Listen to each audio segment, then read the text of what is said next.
ñu ngi leen di nuyu di leen di ziara di leen di jox seen wàccuwaay mbokk yi nag waaw dinaa leen wax naa leen di dig incha allah parce que mbokk yi élection yi mooy nekk le coup kaw final moo tax ginnaaw ba ma leen nuyoo ngeen may ma nuyu les leaders de l'intercoalition Yewwi Wallu di ci jiital suma kilifa suma xarit suma mag le président Khalifa Ababacar Sall di nuyu suñu xarit suñu doomu ndey l'honorable député Déthié Fall di ko masawu di ko jox wàccuwaayam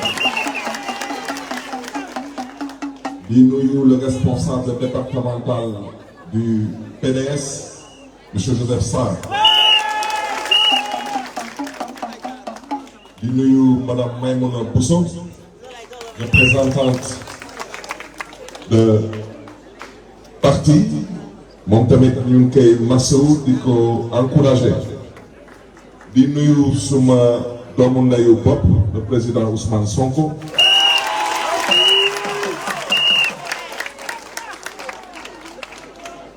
man xam ngeen man da ngeen am lu ngeen may yéene man nag ma am lu may yéene suma kilifa yi moo tax ma ne leen mbokk yi bu leen yàkkamti xeex bi jeexagul dafa am foog ni seen tappale yi dañ ko def ñu c'est plié pour eux ils considèrent que dañu éliminer ñëpp ñoom ak seen bëgg-bëgg yàlla ak ay dogalam te yàlla noppi na démb tey solo ñëw kon nag dama ne mbokk yi gis ngeen suñu leader yi lu ñu namoon ci ñoom mooy ñu nekkoon ay député nekkoon ay président de l'Assemblée nationale da ngeen xam ne lépp ngi seen loxo tey vous pouvez faire de ces leaders des premiers ministres et des ministres de la République tey naa leen wax lu tax mën na nekk président Macky Sall bu muy dëpp kees ci 2019 ne moo gagné élection présidentielle dafa amoon ay leaders yu mu tëjoon ci kaso bi ñeneen ñi mu exilé leen gën leen ci dëkk bi mu indi ay tappaleem yu ñuy woowee parrainage jël carte xale yi confisqué carte d'électeur yi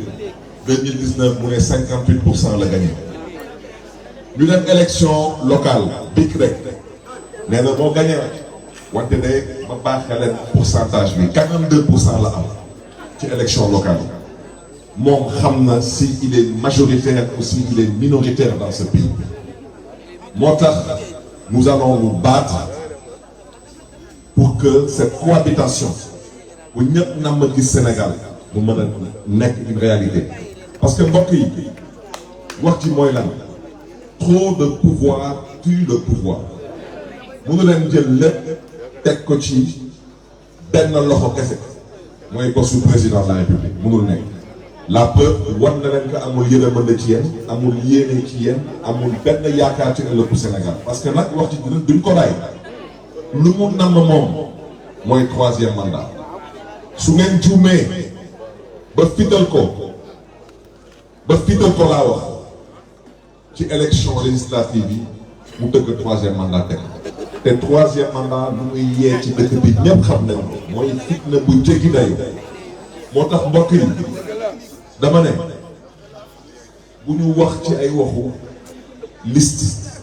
benn bokk bàkkaar boobu kan mooy tête de liste xawma national kan mooy tête de liste départementale loolu ça nous intéresse pas ce qui nous intéresse c'est la stabilité du Sénégal et tey stabilité boobu Macky Sall mu ngi koy foye moo tax les élections législatives du 31 juillet 2022 nous devons d'abord voter contre Macky Sall nous devons ensuite voter contre le projet de troisième mandat de Macky Sall parce que ñun bu ñu wax ci waxu 13e législature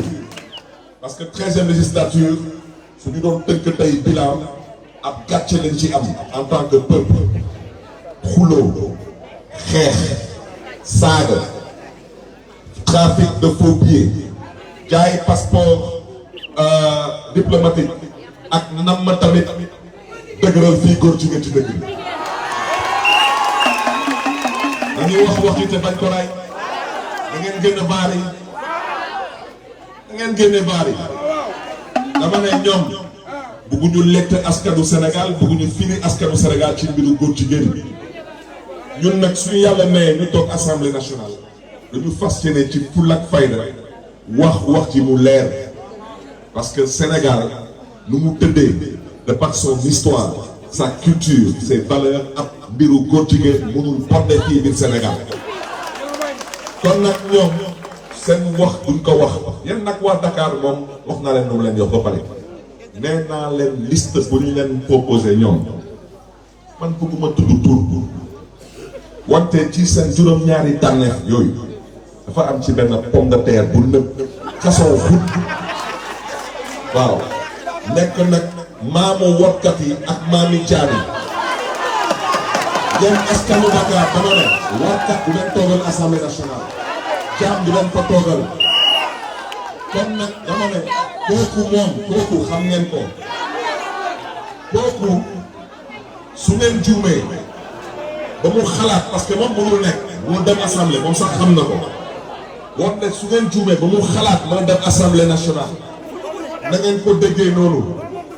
moom nee na moom lu ko tax a jóg tey mooy xeex pour que Macky Sall am 3e mandat moom dafa bëgg a yee fitna fii bi Dakar dafa bëgg a yee fitna bi Dakar beneen bi nag mooy dañu am ku ñu jiital ñoom mooy seen tête de liste ñun dañuy fal ay député ñun wutuñu ay ñi ñuy wëlbatiku di wuti ay remplaçants dama ne ku nekk ci gouvernement suñ leen tàbbee député xam nga da ngay démissionner assemblée dem toog gouvernement waaw ñun dañuy wut ay député ñu fay toogal Dakar ak askanu Dakar moo tax mbokk yi yéen askanu Dakar na ngeen xàmmee mën a ràññee ñun lu ñuy wote ñun leer na dañuy wote assemblée de rupture mooy mën a wote ay loi gis ngeen dund bi nu mu chéré du benn ndogalu yàlla danaa leen jox benn exemple litre gasoil bu ngeen jël suñu leen waxee 800 francs lay jar na ngeen jàpp ni 450 francs yëpp ay taxes loolu mën nañ ko changer ci assemblée nationale gasoil boobu wala essence boobu day am impact ci dund bi parce que dund bi lu ñuy lekk day dugg ci ay oto pour mën a egg ci ay supermarché impact dina am ci suñu facture de courant ainsi de suite ainsi de suite ainsi de suite ainsi de suite tey lu ñu def tey fële ci hôpital Dantec mais dañuy jaay benn partie hôpital bi mais dañ koy tabax xaw ma lu ñu koy tabax pour tabaxaat beneen hôpital ñun gëmuñu loolu parce que dama ne suñ ko commencé woon depuis jamono Senghor ba tey saa yi bu ñu bëggee tabax dara ne dañuy am lu ñuy jaay ci suuf kon tey dëkk bi du des ci benn suuf ci dëkk bi ñun suñu demee assemblée nationale incha allah dañu fas yéene lijjanti mbiru suuf parce que ce n'est plus normal que ay fonctionnaires kenn faru leen kenn xamu leen ñu nekk seen biir bureau di jël alalu mbooloo bi di ko tongtongee ak di ko fooy suuf day jaar assemblée nationale dañ koy waxtaanee parce que la vérité tey mooy lan mooy dañu nar a tey góorgóorlu ba la vocation des structures comme la SICAP comme les HLM mu mën a dellu siwaat fii ndax sénégalais mën a am accès au logement ay location banque juddoo Dakar yaroo Dakar dëkk Dakar màggee Dakar dina la yow doo mës a am kër fii bu Dakar ngay gis benn fonctionnaire bëgg fi am ay 40 terrain loolu dina fi tàkk dama ne mbokk yi dañu bëgg dem assemblée nationale ginnaaw dund bu cher bu fay xeex dañu ne éducation bi dinañ ko teg ci yoon xanaa tey de Sénégal am pétrole ak gaz ñuy taxaw di bëgg a sonal nit ñi ak pétrole ak gaz ñun dañuy ay tout temps di màgg foo mun di dem biir Sénégal dañ leen ne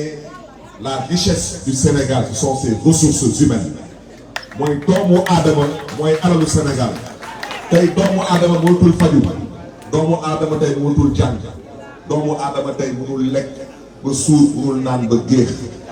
loolu dinañ ko fi xeex mbokk yi bañ a guddal dama ne mbokk yi le 31 juillet bi incha allah waxoon naa leen ko ci élection locale yéen waa Dakar ma ne leen 9h laa génn ñu célébrer bii moom bind leen 7h30 laa wax du waxuma da leen di dara dama ne yàgg naa leen ko wax nit ki mën nga ko dóor mu fayu wante koo duma laa wax koo duma moom day nangu rek kon nag mbokk yi dama ne élection locale yi dañ leen duma de 100 000 voix na ngeen góorgóorlu rek ba élection yi mu nekk 200 000 voix pour biir Dakar parce que biir Dakar amul match amu fi compétition amu fi moo tax may sàkku ci yéen mbokk yi bu leen xuloo bu leen xeex bu leen saaga te bu leen nangu kenn di këpp seen yenuwaan parce que ñoom tey ñu ngi ci seen ay pexe dañu éliminer suñu liste nationale ñu foog ni nag ñoo gagné coupe du monde yàlla nag il dira son dernier mot parce que cette liste là même si c'est de façon symbolique nous porterons le combat parce que je vous dis camarades je vous dis chers concitoyens la cohabitation est à portée de main Macky Sall est minoritaire dans ce pays avec 42%. kon nag bañ a guddal mbokk yi na ngeen ma waxoon dëkkandoo yi ak njaboot yi ak xarit yi Barth nee na 31 juillet laa wax 2022 19h30 la bodo bu delluwaay na waa kenn di gën a